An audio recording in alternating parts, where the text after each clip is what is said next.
Boa noite, sejam todos bem-vindos a mais uma edição do nosso programa Parlamento. Hoje temos em pauta o tema sobre desenvolvimento econômico e social de Angola, um tema sempre atual, um tema sempre necessário de ser discorrido e se encontrarem as melhores soluções para alavancar este país que muito amamos, que é Angola. E hoje, para nos ajudar a entender este tema, está conosco o nosso convidado, que é professor universitário, Celso Tavares. Seja muito bem-vindo e muito obrigado pela sua presença. Obrigado eu pelo convite. Boa noite à audiência, boa noite, caro apresentador. Estamos aqui mais uma vez para servir Angola e os angolanos. Muito bem. Hoje, o professor Celso está nas vestes de deputado. Tendo em conta o formato do nosso programa, que é o Parlamento, hoje está nas vestes de deputado. E antes mesmo de nós começarmos a discorrer sobre o tema que está em pauta, que é falar sobre o desenvolvimento econômico e social de Angola, quero fazer um apelo aos nossos telespectadores que se inscrevam ao canal, façam publicidade com a nossa área comercial. Nós podemos fazer a exibição das vossas marcas ao longo da exibição dos nossos programas. Então, por favor, nos ajudem a crescer. Partilhem o link para que mais pessoas possam ter acesso às imagens sobre os nossos programas da televisão OmLive TV. Dr. Celso, quando olhamos para a questão do desenvolvimento, não é um processo acabado, é um processo contínuo. Portanto, Angola é um país que se tornou independente em 1975, mas depois da independência mergulhou numa guerra civil que perdurou quase 3 décadas. Do ponto de vista prático, até que ponto isso acabou influenciando o desenvolvimento do nosso país? Muito obrigado pela pergunta. Sim, tal como fez referência, não é? O desenvolvimento é um processo que é contínuo e que não é acabado. Muito bem. Porque o desenvolvimento vai envolver todas as variáveis, não é? E quando se fala sobre o desenvolvimento, é preciso que haja paz. E a paz é um elemento preponderante para termos realmente desenvolvimento. E quando falamos sobre paz, estamos a falar da grande abrangência, não é?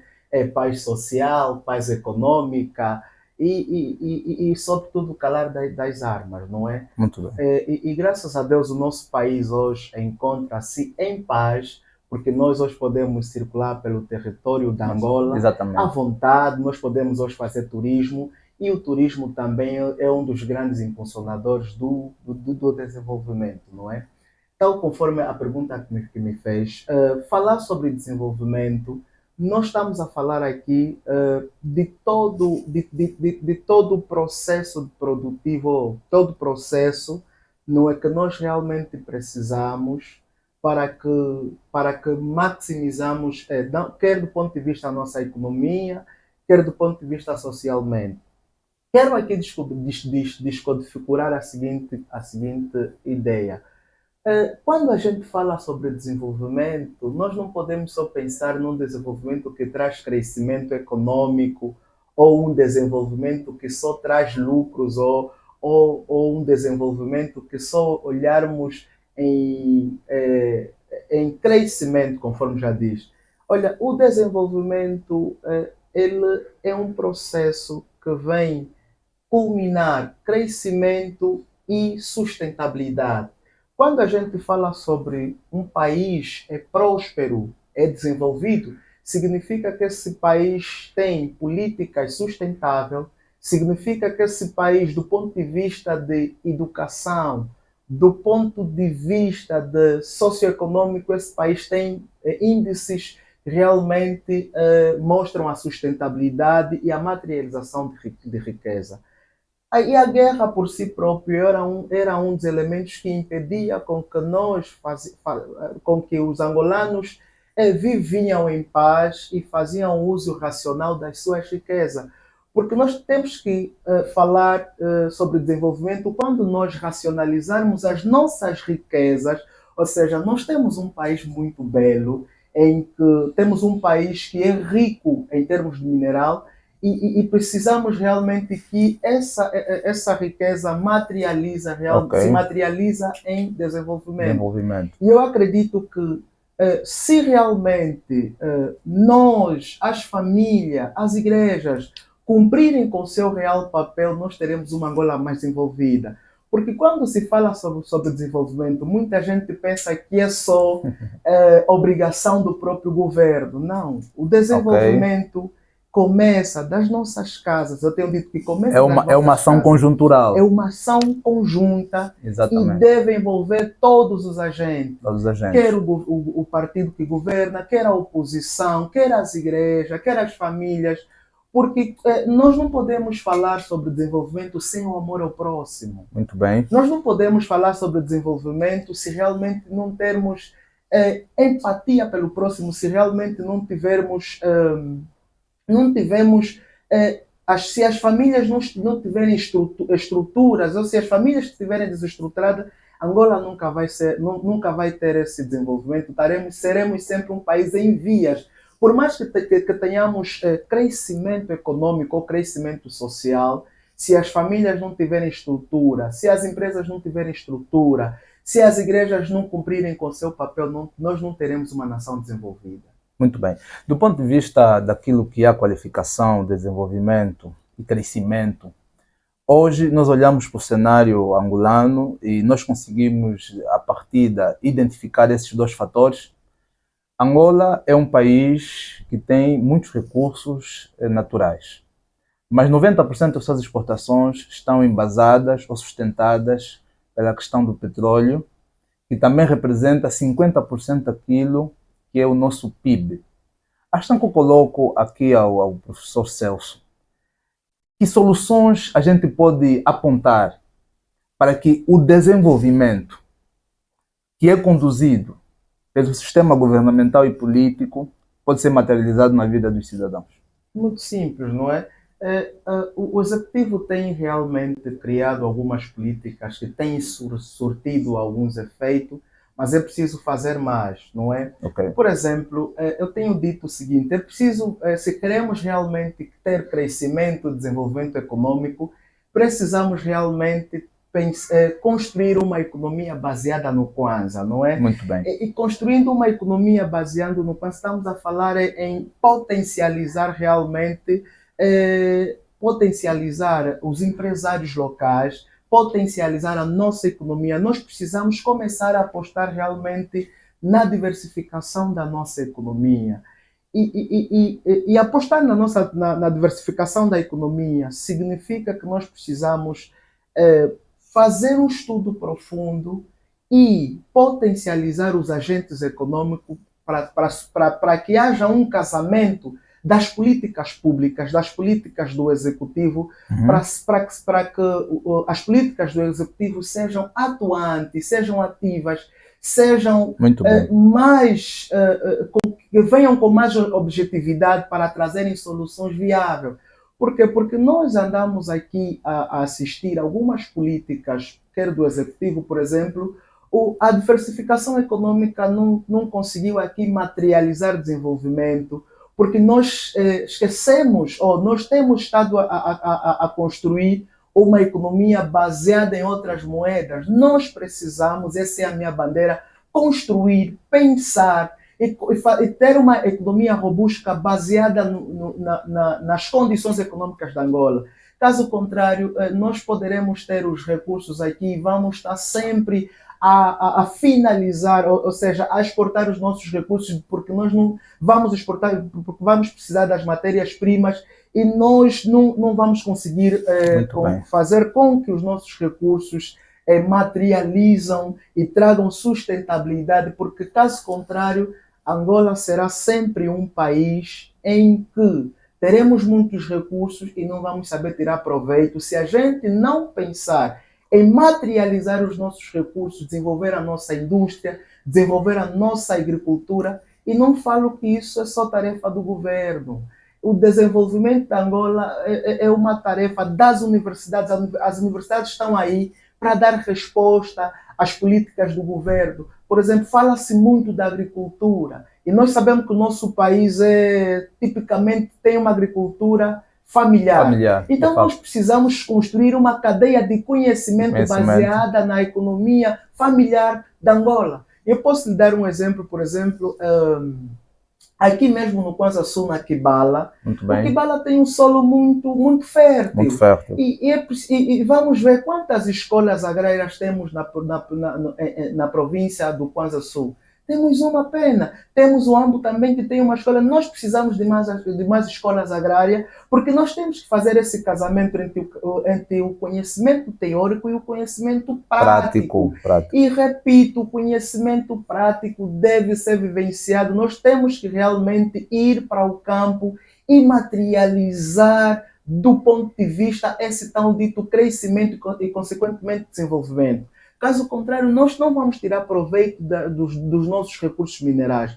Nós agora temos um grande projeto, não é, que o presidente americano veio para aqui e agradecemos sobre o corredor do Lubito. A diplomacia econômica esteve em alta no nosso país, o corredor do Lubito. Nós temos que potencializar os empresariados. Nós temos aí quatro províncias que têm muitos recursos, e nós precisamos realmente recursos robustos, fazer um casamento entre as universidades, começar a desenvolver cursos técnicos, cursos profissionais, para que realmente possamos materializar o desenvolvimento nessa via. Precisamos realmente tirar todos os proveitos, e a nível da nossa economia, nós temos aqui um mercado virgem. Nós precisamos potencializar o mercado informal. Isso é, potencializar pequenos agricultores. Por exemplo, no Brasil, tem o Instituto Sebras, não é, que aqui nós podemos comparar como o INAPEM. O Sebras, o que faz? Ele potencializa os vendedores ambulantes, facilita, acredita vendedores ambulantes. Nós precisamos ter essa visão. A banca angolana não precisa ser tão centralizada. A banca angolana precisa realmente promover crédito, porque só assim teremos crescimento econômico e, consequentemente, desenvolvimento social e econômico. Mas, repito, nós não podemos fazer um país que pensamos que desenvolvimento é só ter crescimento econômico. Angola será desenvolvida quando os angolanos terem educação, quando os angolanos realmente terem empatia, e quando todos nós cumprimos os nossos papéis, quando Angola tem realmente uma oposição à altura, uma oposição que não busca os seus próprios princípios, mas uma oposição que faz realmente oposição e que também apresente soluções. Porque nós temos aqui uma oposição que só sabe criticar, e não é isso que Angola precisa. Nós temos uma juventude que anda um bocado distraída, e não temos uma juventude que pensa a país, uma juventude que pensa a futuro. Nós precisamos realmente, para terminar, precisamos realmente ter pessoas honestas, pessoas competentes, e só assim é que vamos ter um país desenvolvido. As pessoas que agora foram eleitas para cargos públicos precisam realmente de trabalhar com honestidade. Isso traz desenvolvimento. Muito bem. O seu deputado aqui hoje, nas vestes de deputado, doutor Celso, falou da necessidade de dar força ao Kwanza. Dar força ao Kwanza significa exportar mais e importar menos. E quando discorria sobre esse tema, falou também sobre a questão da necessidade de retirarmos a dependência excessiva que existe sobre o petróleo e apostar na diversificação da economia, a partir da agricultura. Hoje, o Estado angolano tem estado a aprovar uma série de instrumentos legais por formas a fortalecer o Kwanza, a dar mais robustez ao Kwanza. Do ponto de vista prático, daquilo que a gente tem olhado para o contexto angolano no dia a dia, existem alguns fatores que, à partida, vão retirando tanto esse interesse pela diversificação por conta das facilidades. Que fatores são esses que retiram a questão da diversificação da economia, não é? Porque parece que a diversificação da economia é um processo mais trabalhoso, é um processo que passa por mais etapa do que aquilo que já está feito, que é a questão por exemplo, do petróleo, que é mais fácil, que é só fazer a exploração, assim, e exportar. O que é que tem acontecido? Será que fatores como a corrupção, a questão como a qualidade no ensino, quer a nível das famílias, como das escolas, das universidades, são fatores determinantes que é para que o Kwanzaa, para que a nossa economia não tenha o desenvolvimento e o crescimento que se deseja? Sim, obviamente sim. Eu tenho dito o seguinte, conforme a gente eh, foi fazendo a descoberta do petróleo e a gente potencializou o petróleo e tem exportado petróleo, nós também podemos fazer isso com os outros recursos. Ou seja, a construção do Orçamento Geral do Estado, ela obedece duas variáveis, o setor petrolífero e o Uhum. setor não petrolífero. Ok. Nós podemos aqui agora começar a construir um orçamento em que o setor não petrolífero ganha potencialidade, ou seja, tenhamos aqui um orçamento geral, um orçamento geral em que as principais fontes de receita sejam o setor não petrolífero. E a gente pode fazer isso. Vamos buscar, por exemplo, o exemplo de Cabo Verde, que é um país que vive à base de imposto. Vamos buscar outros países que não têm riqueza nem sequer um terço ou um quinto da nossa riqueza, mas que vivem e que têm um crescimento e um desenvolvimento superior ao do nosso país. Então, nós precisamos também Certo. aqui ir à busca de outros recursos, trabalhar em outros recursos e potencializar os outros recursos, nomeadamente os setores dos diamantes, o setor da agricultura, o setor do turismo. Nós temos um país virgem e, sobretudo, tocou nas famílias. Nós precisamos também potencializar as famílias. Se Angola continuar a ter famílias desestruturadas, é impossível falarmos de desenvolvimento. E se o nível de escolaridade e se a qualidade do ensino não for a desejada, nós não teremos desenvolvimento, será uma utopia. As universidades serão utópicas porque não vão trazer soluções. As universidades existem aqui para trazerem soluções. Nós precisamos de soluções viáveis. E eu tenho dito o seguinte, nós temos hoje uma geração... ainda nesta senda, eu gostaria de fazer uma questão muito importante. Um outro fator que também tem, de alguma forma, prejudicado, e de que maneira, o desenvolvimento econômico e crescimento do nosso país, também é a questão da inflação. Okay. A inflação e a informalidade do comércio, da economia. A questão que se coloca é, que mecanismos podem ser adotados para que seja controlada a questão da informalidade da economia? Porque, do ponto de vista daquilo que são os manuais, o imposto é a principal fonte de financiamento do Estado. Não, na nossa realidade não. Mas do ponto de vista prático e daquilo que daquilo que é clássico, do ponto de vista clássico, o imposto é a principal fonte de financiamento do Estado. E hoje, com o surgimento da administração geral tributária, muitos instrumentos legais têm sido aprovados por formas a facilitar que o cidadão seja melhor informado e tenha facilidades de pagar o imposto. Okay. Tanto é que não se paga apenas o imposto nas repartições fiscais, mas também se pode pagar de forma virtual, a partir de casa, a partir do escritório.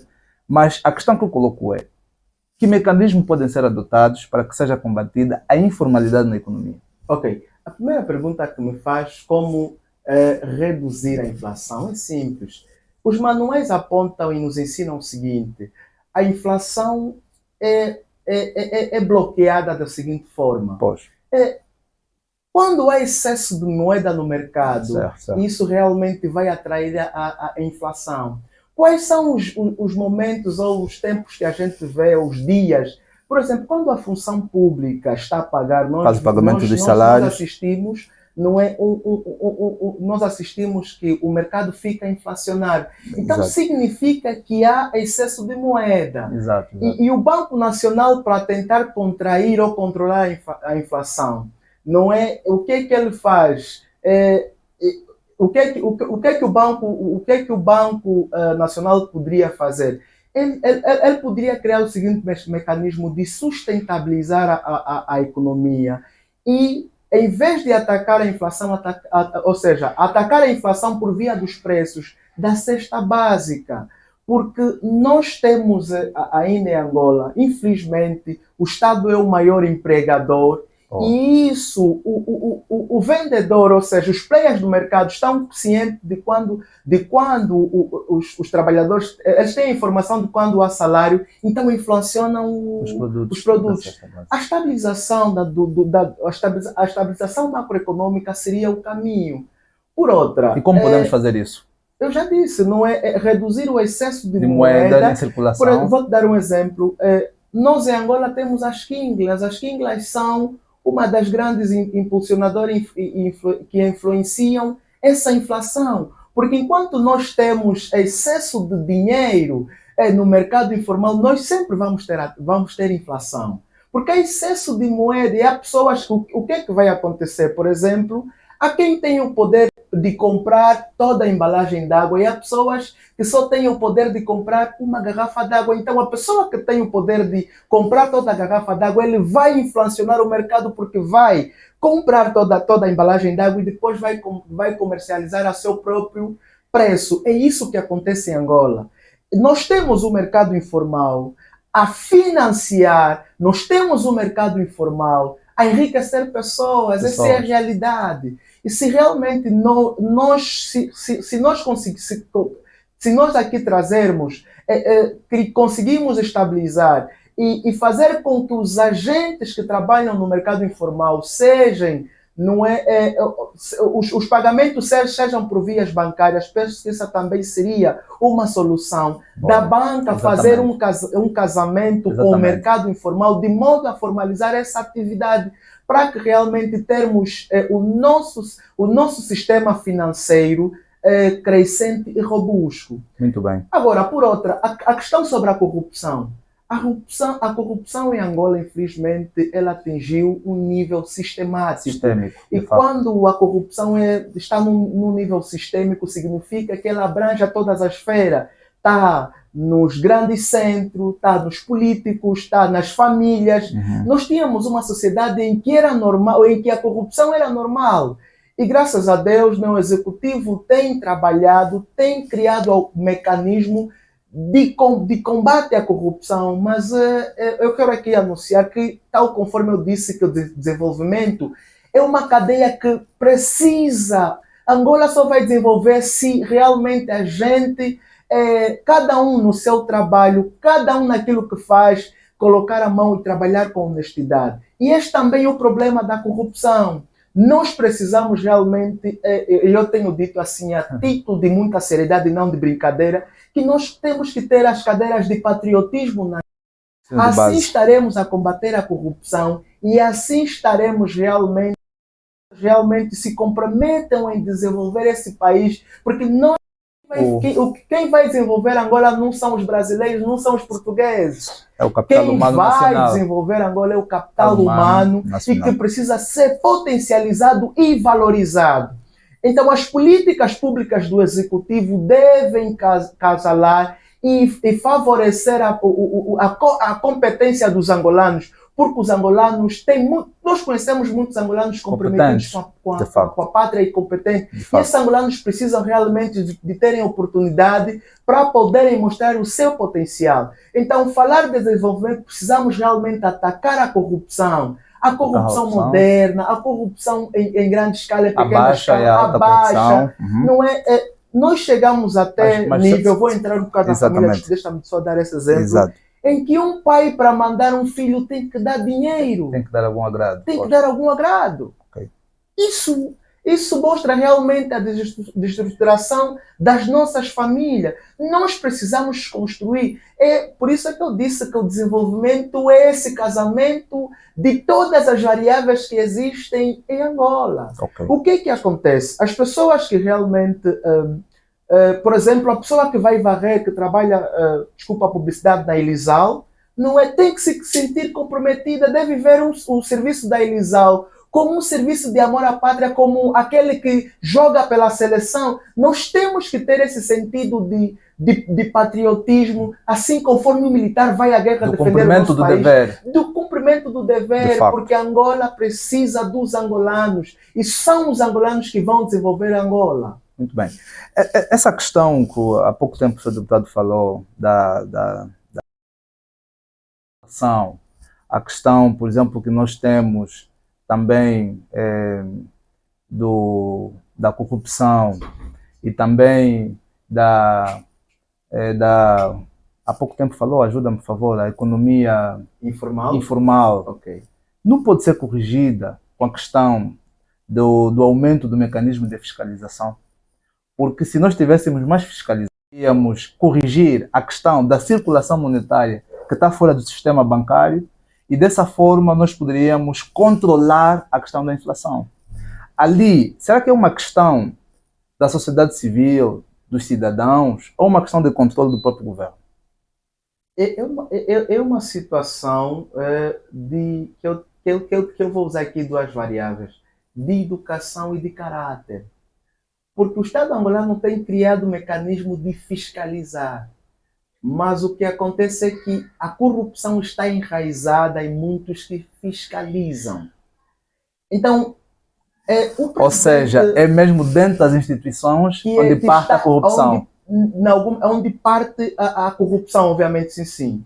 Por isso é que eu disse que é uma questão de caráter e de educação e do cumprimento com a missão ou com a pátria. Com a pátria. Porque há um adágio que diz a pátria, os seus filhos não implora, ordena. Então nós temos que cumprir essa máxima. Porque o que acontece? Acabar com a corrupção não tem nada a ver com políticas. Porque nós temos boas políticas.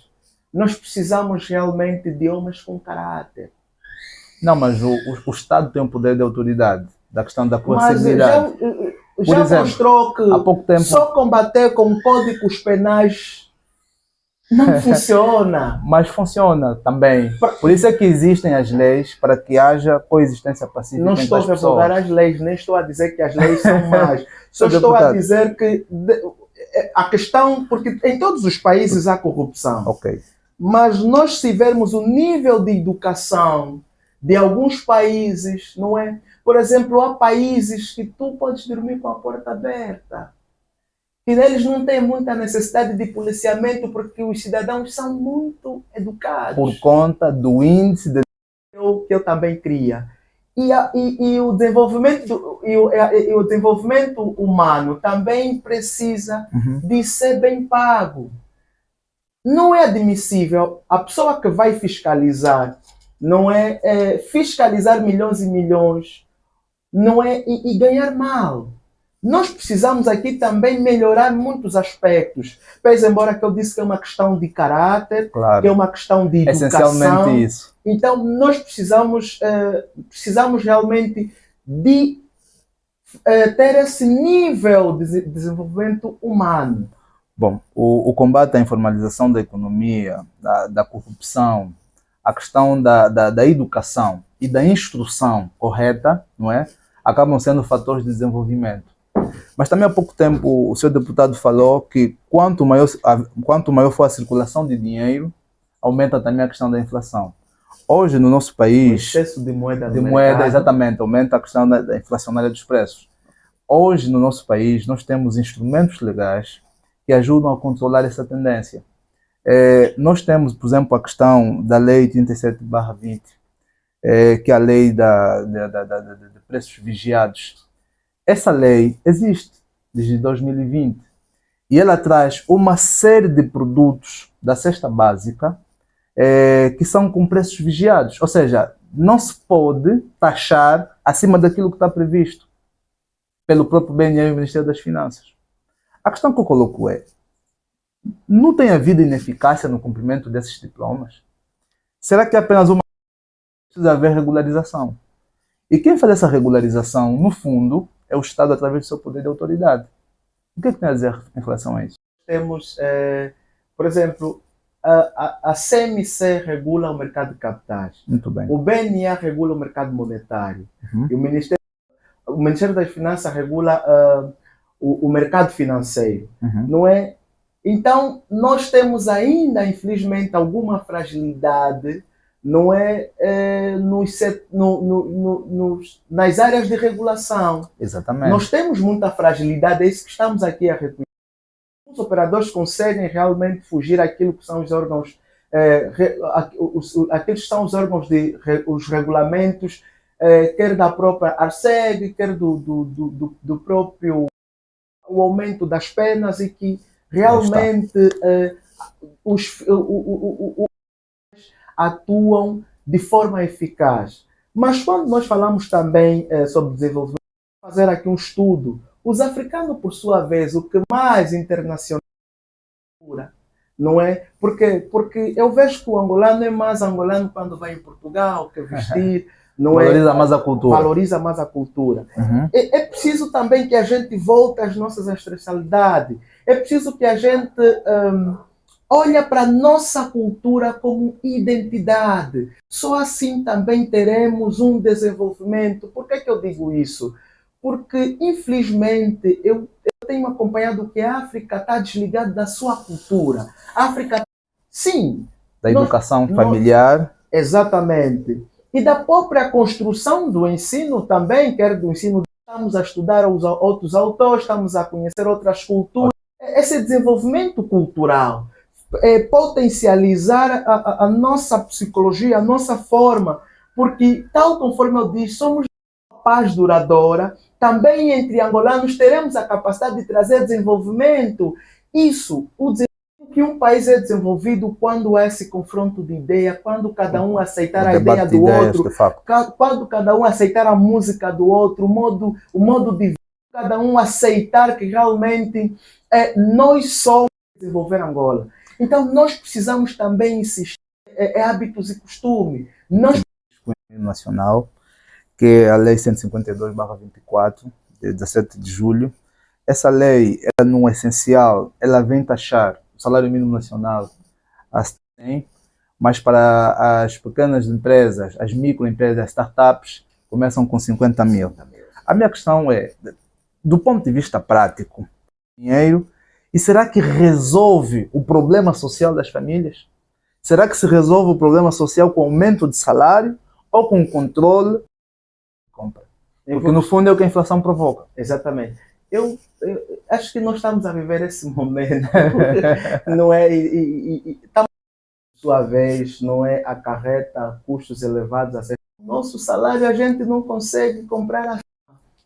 Os mercados informais, os players do mercado, eles sabem a informação privilegiada. Não, para melhorar a qualidade de vida das famílias.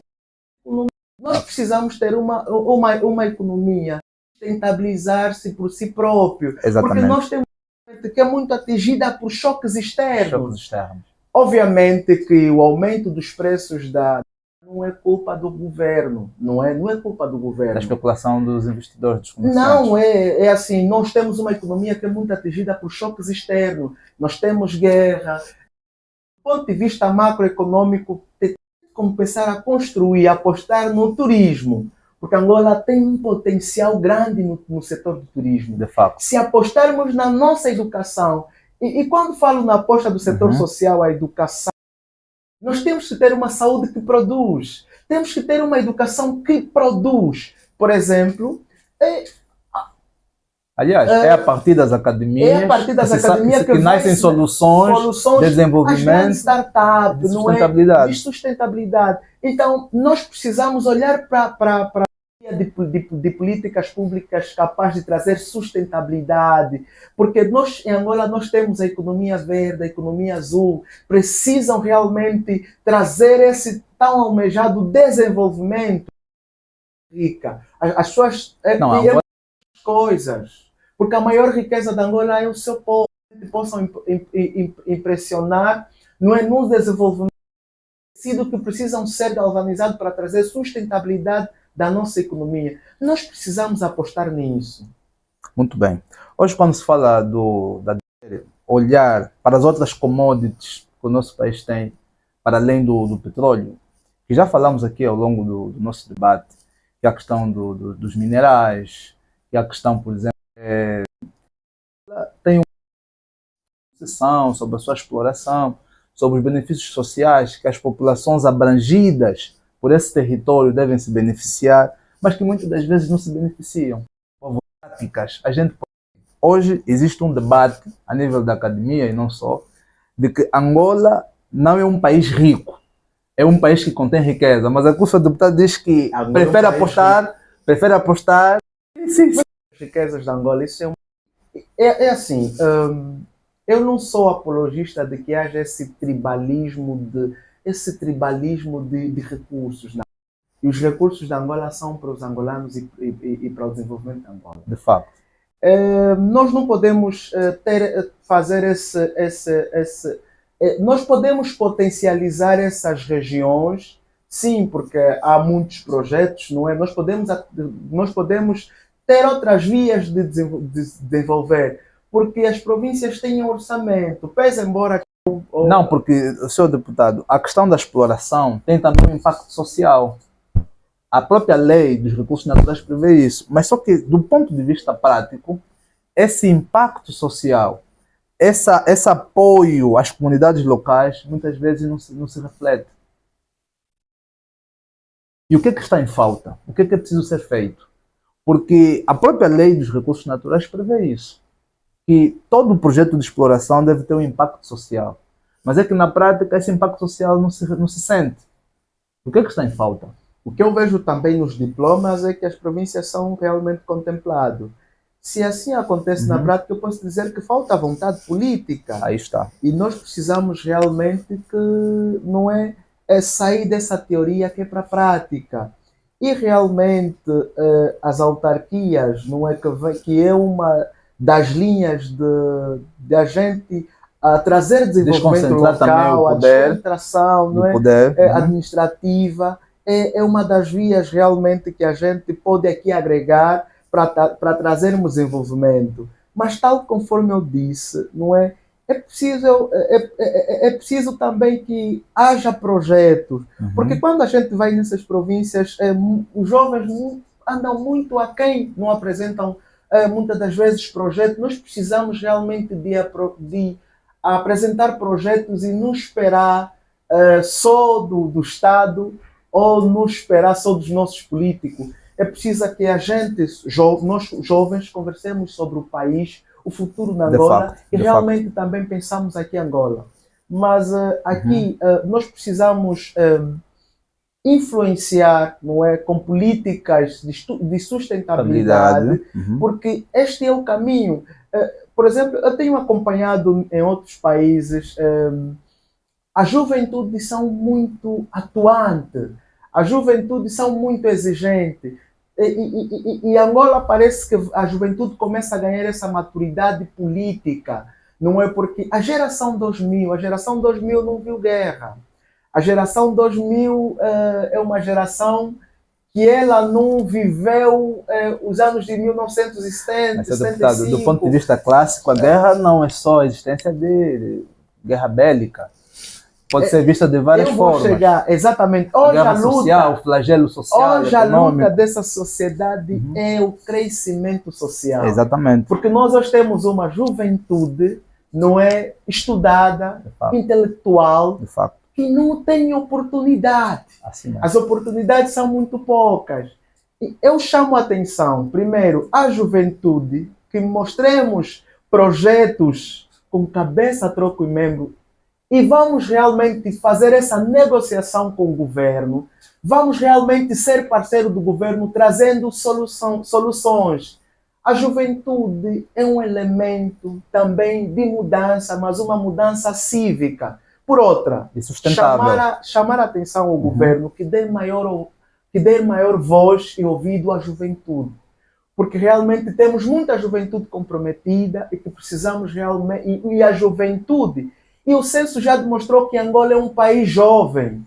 E sem a juventude nós não teremos desenvolvimento. Não se pode falar em crescimento ou desenvolvimento socioeconômico se a gente não tiver a juventude no centro da governação. Centro da governação. Porque nós temos jovens capazes, jovens que pensam além do horizonte e que já perspectivam, que fazem grandes previsões do nosso país. Por isso nós precisamos O governo precisa fazer um casamento perfeito com a juventude. As políticas, por exemplo, nós temos aqui o CNJ deve ser abrangente, deve Conselho Nacional congregar da Juventude. todos. Não pode ser partidário. Não pode ser apartidário, deves realmente congregar todos. E nós aqui chamamos toda a juventude, quer seja da oposição, quer seja partidária, toda a juventude. Todas as forças vivas. Exatamente. Os críticos, não críticos, os que também apresentam soluções. Nós precisamos realmente de soluções. Soluções para o nosso país. Angolanos, somos nós que vamos desenvolver Angola. Muito bem. Bom, hoje... Assim conforme a independência foi conquistada com a música, com a cultura, tal conforme eu falava. Com a conscientização cívica. Exatamente. Yeah. Os nossos mais velhos nos deixaram músicas clássicas, como... Há uma música que eu gosto muito, Angola não segue em frente. O teu caminho é só um. Esse caminho é difícil, mas nos dará liberdade. Ou seja, mas não é apenas uma questão ideológica? Não é ideológica, nós hoje somos uma nação... Não é uma questão ideológica? Não, nós somos uma nação livre. E uma nação liberta. Há pouco tempo falou que o CNJ precisa ser mais abrangente, não pode ser partidário. Na sua opinião, senhor deputado, essa instituição que devia congregar toda a juventude nacional tem sido partidária? Bem, eu acompanho bem o CNJ, não é? Tenho uma associação. O CNJ é uma associação, não é partidária. Mas os seus elementos não é que fazem parte de um partido. Mas o CNJ é uma instituição não partidária. Pelo menos aquilo que eu vejo, convivo com alguns elementos do CNJ, não é? E então é para envolver toda a sociedade angolana. E toda a sociedade angolana tem voz e tem lugar no CNJ. Bom, essa questão veio mesmo a propósito, veio a calhar. Mas agora... ainda voltando um bocadinho para a questão da economia, hoje Angola tem vários parceiros internacionais, como é a questão, por exemplo, do FMI, do Banco Mundial, a questão da China, a questão de Portugal e agora com os Estados Unidos, com a questão desse investimento grande que os Estados Unidos fez no nosso país. Do ponto de vista prático, qual o valor acrescentado esses parceiros podem trazer para o desenvolvimento de Angola e também para o crescimento social das populações? Ok. Olha, importa dizer o seguinte, qualquer país que quiser desenvolver deve ter parcerias fortes, negociar e ter parcerias com os grandes. Exato. Não é? Nós precisamos realmente de fazer cooperação. Angola é um país que tem cooperação bilateral e tem autonomia para ter cooperação com qualquer país, que isso fique claro. Angola é um jogador que sabe jogar e sabe negociar ao seu favor. Agora, obviamente que as políticas, não é? Por exemplo, nós, infelizmente, e falo aqui como especialista, o FMI já mostrou que, em termos de ligação com algumas instituições sobredesenvolvidas, alguns países em desenvolvimento, não tem surtido muito efeito, não é? Porque nós temos aqui algumas condicionantes. E também o nível de dívida da Angola para alguns países era muito elevada. Mas o executivo tem realmente cumprido e honrado com o serviço, com o pagamento da dívida. E realmente agora nós vamos começar a beneficiar grande parte do nosso PIB vai para o pagamento da dívida. Exatamente, e consequentemente nós nos endividamos para termos aqui um orçamento. Isso é uma faca de dois gumes.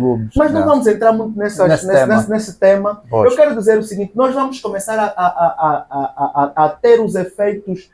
Por quê? Porque os políticos trazem. De facto. Agora é a nossa vez como técnico de sabermos tirar proveito.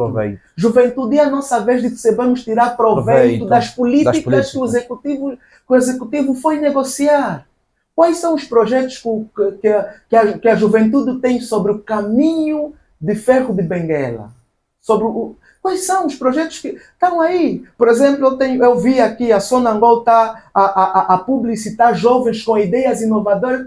Então, isso não é para os jovens do MPLA, é para toda a juventude. Toda a juventude. É para Angola inteira. E nós temos hoje um país que está a dar, embora as oportunidades sejam poucas, mas dá alguma oportunidade à juventude. É isso que eu tenho dito. Nós aqui, como temos que ser Fazedores de esse opinião, player de esse player, mercado. exato. Os políticos já fizeram a sua parte. Agora nós, como técnico, temos que dar sustentabilidade e defender a nossa pátria. Porque essa negociação, por exemplo, do caminhão do caminhão de ferro, não é? Corredor do Lubito. O corredor do Lubito, é uma questão que vai até 2030. E nós temos que realmente pensar em projetos atuantes, projetos que vão... projetos que ajudar a alavancar. Sim, ajudar a alavancar. Projetos que realmente estejam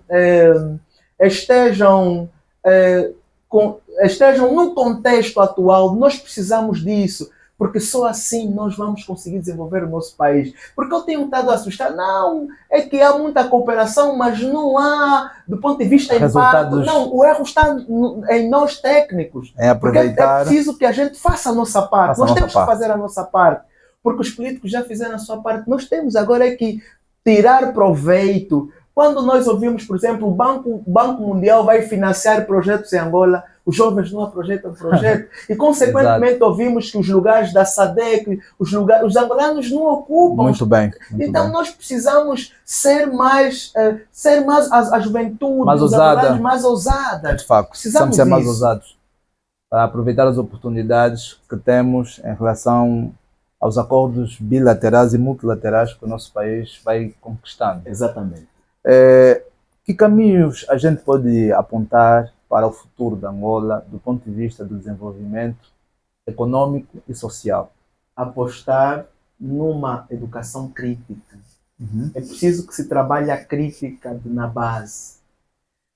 A França, os outros grandes países desenvolveram a crítica porque a ciência nasceu da crítica. Da crítica, de fato. É preciso que haja esse sentimento de crítica, o conhecimento crítico. Nós não podemos ter um modelo de ensino que só o professor é que fala e devemos aceitar tudo que o professor fala. Não.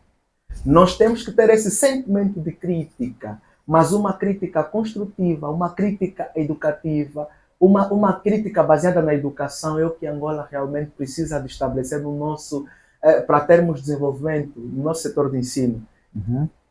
A educação crítica hoje é o melhor modelo de ensino. Muito bem. E este é o caminho que precisamos trilhar para que realmente tenhamos desenvolvimento e crescimento intelectual. Precisamos desse elemento crítico. E produzindo intelectualidade, produzindo ciência, produzindo know-how, nós também podemos exportar esse conhecimento. Exatamente, porque e trazer riqueza para o nosso país. Exatamente. As ideias inovadoras, elas vêm de conhecimento da crítica. Da crítica. Porque é assim que surgiram ciências, surgiram empresas, surgiram projetos. O sentimento de crítica. Até que ponto a minha teoria se comprova, até que ponto a minha teoria tem respaldo, até que ponto a minha teoria é factual, até que ponto a minha teoria tem verdade. Nós precisamos disso. Sim, para o futuro, nós entendemos que o país tem uma grande oportunidade. O nosso censo, e disse bem ao longo da sua abordagem, senhor deputado, que apresenta uma força juvenil muito grande. Aproximadamente 60% da nossa população é composta por jovens. Eu penso que para o futuro e para o desenvolvimento econômico e social do nosso país, a juventude é um ativo muito forte, mas esse ativo tem que se transformar em força produtiva a partir de investimentos, a partir de políticas públicas, a partir do fomento do autonegócio, porque a questão da empregabilidade, ser o Estado o maior empregador, não é a solução. É preciso haver o fomento do autonegócio, do autoemprego, para que essa força possa gerar produção e desenvolvimento. Porque quando assim acontece, o país se torna próspero e acaba, na verdade, explorando as suas potencialidades no seu maior nível. Um outro fator também é a questão do investimento na agricultura. Sairmos da agricultura familiar e de subsistência para uma agricultura mecanizada e industrializada. Mas para isso é preciso facilitar e permitir que hajam linhas de financiamento, que hajam créditos para que as pessoas possam explorar. Aliás, já se sabe que ninguém pode crescer sozinho. Até mesmo a nível do contexto das nações, os países precisam de linhas de financiamento para alavancar projetos. Mas a questão que nós temos no nosso país, por exemplo, uma das grandes dificuldades para os pequenos agricultores e também para os agricultores que vão começar agora a desenvolver seus negócios, são os créditos que são condicionados por causa da questão do tipo de concessão do direito de superfície. Uma das questões também que a gente pode deixar aqui é a questão da mudança da lei de terra. A lei de terra precisa ser mais flexível para facilitar com que as pessoas tenham acesso aos tipos de concessão e com isso consigam, na verdade, linhas de financiamento. Porque o banco quer sempre uma garantia. E o que acontece muitas vezes é que os agricultores acabam não tendo garantia por causa da questão da terra, que é propriedade do Estado, de acordo com a nossa lei. Um outro fator também que pode ajudar a atrair e a trazer desenvolvimento para o nosso país é a questão do turismo. Hoje nós temos a questão do Kavango, não é? Das cataratas de Calondula e outras mais, a queda de Calondula. Nós temos uma diversidade turística imensa. Exatamente. E isso pode atrair para aqui turistas, os turistas trazem divisas, trazem investimento, trazem negócio e também poderá gerar desenvolvimento. A questão que se coloca é, o que é que falta para que tal aconteça? O que é que precisamos fazer para que tal aconteça? Senhor deputado. É um trabalho árduo de todos, não é só do executivo ou políticas públicas. Mas obviamente que precisamos... Mas a questão da lei de terra é uma questão... Eu vou chegar. Exatamente. Obviamente precisamos ter as políticas mais sensíveis, capazes de promover desenvolvimento. Exatamente. Isso é óbvio. Exatamente. E para o investidor, não é? Fica-lhe difícil vir investir em um país em que a terra é propriedade do Estado. Há muito conforme visa a nossa lei agora. Há muito já debatemos que deveria ser revista, mas o Estado angolano ainda não tem esse entendimento. Não é? Por exemplo, nós se formos a investir no Brasil, nós investimos normalmente. Com total liberdade. A China é o país mais fácil de se investir. E é o país que mais produz. Então, agora, se quer se tornar no país que mais produz, deve realmente aqui fazer algumas reformas do ponto de vista dos diplomas legais. Exatamente, deve fazer essas reformas legais e deve realmente ter políticas mais sensíveis. Agora, do ponto de vista do turismo, nós temos muitas vias de fazer turismo. Angola tem mulheres muito lindas, Angola tem homens lindos. Mas também temos que ter cuidado com a miscigenação. Não podemos não vou muito por aí, olhar muito para a questão das mulheres. Exatamente. Mas estava aqui a enaltecer, porque até já tivemos uma quando o senhor deputado fala das mulheres, está a falar da questão de formar famílias, do casamento. Mas é por aí. Juntar culturas. É por aí. Estava eu a dizer, nós precisamos aqui impulsionar o turismo. O turismo em Angola, infelizmente, não podemos só falar do turismo, ficar feliz quando as pessoas chegam só em Luanda. Angola não é só Luanda. De fato. Angola tem províncias lindas. E quando falo do turismo, as pessoas só pensam no turismo internacional. Eu falo propriamente do turismo local. Não é? Infelizmente, os nossos bolsos não aguentam, porque do ponto de vista da hospedagem, do ponto de vista da culinária, os preços não são ao nosso favor. Então temos aqui temos que, do ponto de vista da estabilidade dos preços, ter aqui o Estado deve ter alguma sensibilidade nos preços para que realmente seja atrativo. Por exemplo, porque muitas vezes fica mais caro fazer turismo nacional do que internacional. Exatamente. Os hotéis são muito caros, é paradoxal. Exatamente. Já se dizia assim, muita gente falava com muito orgulho que Luanda era a cidade mais cara do mundo.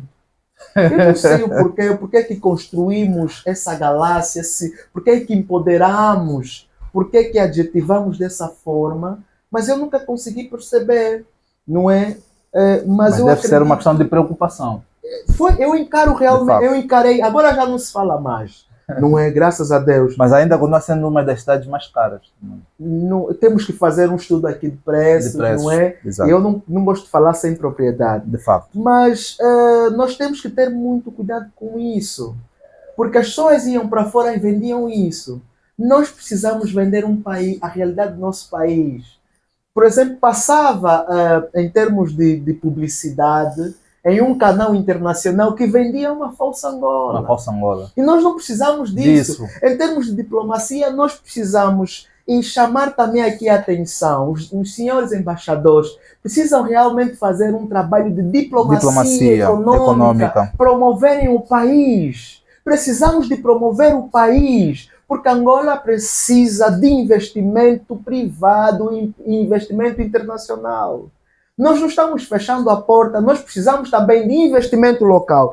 É preciso que a gente aposte no empresariado local, e já falamos aqui, o setor da banca, desconcentralizar a banca. Nós precisamos de uma banca atuante.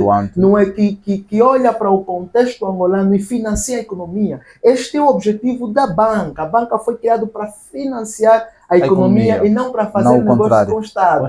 Não é? Voltando, nós precisamos fazer isso. A cultura, o nosso turismo, nós temos águas quentes. Águas térmicas. Nós temos águas térmicas. Nós temos aqui muita coisa que é para desenvolver no nosso país. Muita coisa boa. E quem vai desenvolver esse país, repito, são os angolanos. Angolanos, vamos ter ideias, vamos ter cultura de desenvolvimento. Vamos ter aqui, as empresas também são chamadas na promoção do turismo. As igrejas são chamadas na promoção do turismo. Então é uma cadeia que engloba várias variáveis, que engloba todas as classes sociais. Por isso, se a gente não apostar seriamente no capital humano, nós vamos continuar a ver o aumento da prostituição, da delinquência. Sim. E não é isso que nós queremos. Porque também são fatores sociais. Sim. A criminalidade e a prostituição são fatores sociais. Exatamente. Quando haver muita pobreza, haverá muita prostituição e muita criminalidade.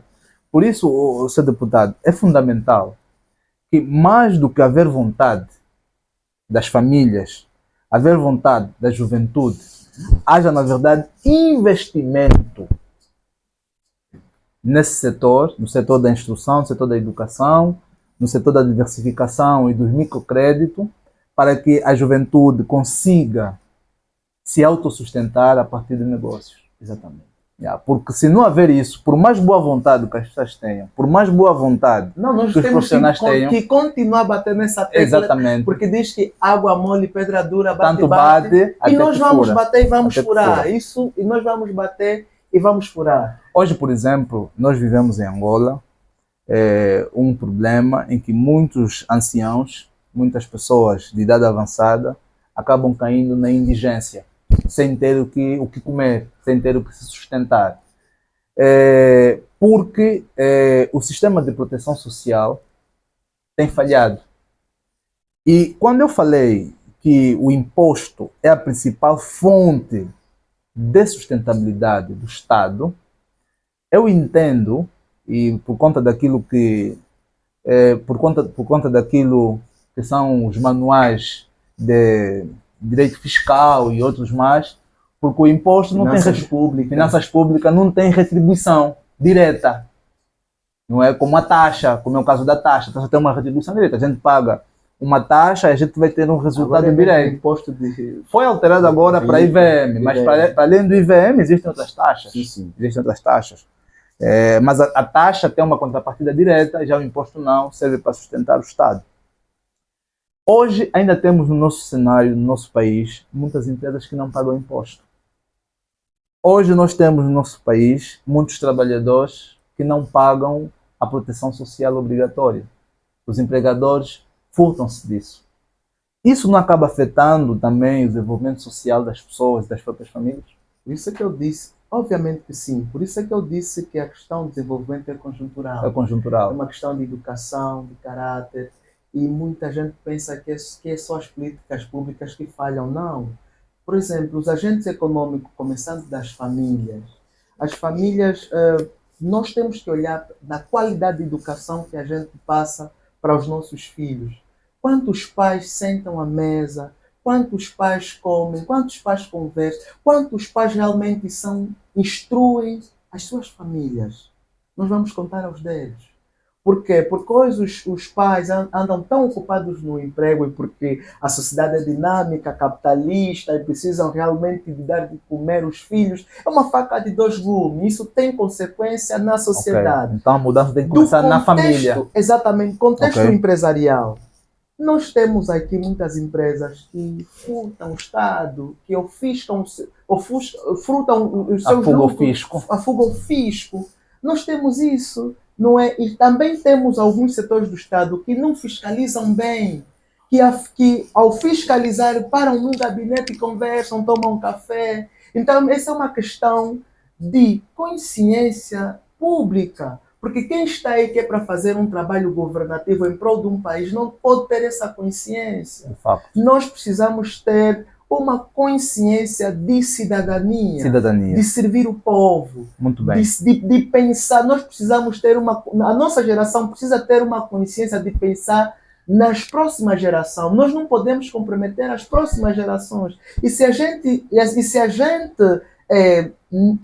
não acertar hoje, o horizonte dos nossos sonhos não será uma realidade boa. Sim, nós teremos uma amanhã, sociedade... Amanhece hoje. Exatamente. Teremos uma sociedade destruída. E não é isso que nós queremos. Não é isso que se pretende. Nós precisamos ter um país realmente seja um país a menina dos olhos da África, conforme diz um estadista. E eu quero crer que Angola seja um país melhor, o melhor lugar de se viver no mundo seja Angola. Pelas suas potencialidades, pelos recursos que tem, pela localização estratégica. E pela educação das pessoas. Isso é preponderante.